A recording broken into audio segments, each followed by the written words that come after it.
Held policy పారదర్శకంగా ఉందని, ఎలాంటి కుంభకోణానికి ఆస్కారం లేదన్న మంత్రి ఉత్తమ్ కామెంట్స్ పై బీజేఎల్పీ నేత ఏలేటి మహేశ్వర్ రెడ్డి స్పందించారు. హిల్డ్ పాలసీపై అసెంబ్లీలో చర్చకు రావాలంటూ మంత్రి ఉత్తమ్కు నిన్న సవాల్ విసిరారు. అందులో భాగంగానే ఆయన అసెంబ్లీ మీడియా పాయింట్కు వెళ్లారు. మంత్రి ఉత్తమ్తో చర్చల కోసం కుర్చీ ఏర్పాటు చేశారు. సాయంత్రం వరకు అసెంబ్లీ మీడియా పాయింట్ దగ్గరే ఉంటానని, ఉత్తమ్ సబ్ కమిటీ మంత్రులు అసెంబ్లీకి రావాలని వారితో చర్చిస్తారని పట్టుబట్టారు. హెచ్ఐఎల్టీలో స్కామ్ జరిగిందని నిరూపిస్తానని, రుజువు చేయకపోతే రాజకీయ సన్యాసం చేస్తానన్నారు. ఏలేటి మహేశ్వర్ రెడ్డి తీరుపై అసెంబ్లీ సిబ్బంది అభ్యంతరం వ్యక్తం చేశారు. మంత్రుల పేర్లపై కుర్చీలకు అంటించిన స్టిక్కర్లను తొలగించారు.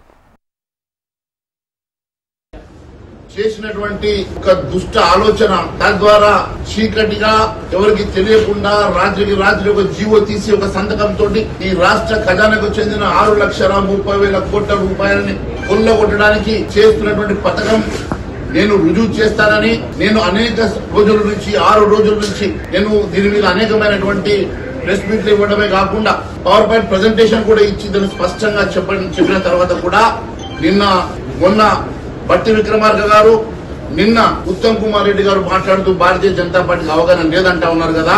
మీకు ఏ పార్టీ అవగాహన ఉన్నదో మరి నేను మీకు నిన్న ఛాలెంజ్ చేసినాను. చెప్పినట్టుగానే ఈ రోజు ఉదయం 11 గంటల నుంచి అసెంబ్లీ మీడియా పాయింట్ దగ్గర మీకోసం ఎదురు చూస్తున్నా. నేను రుజువులతో సహా ప్రూవ్ చేస్తాను.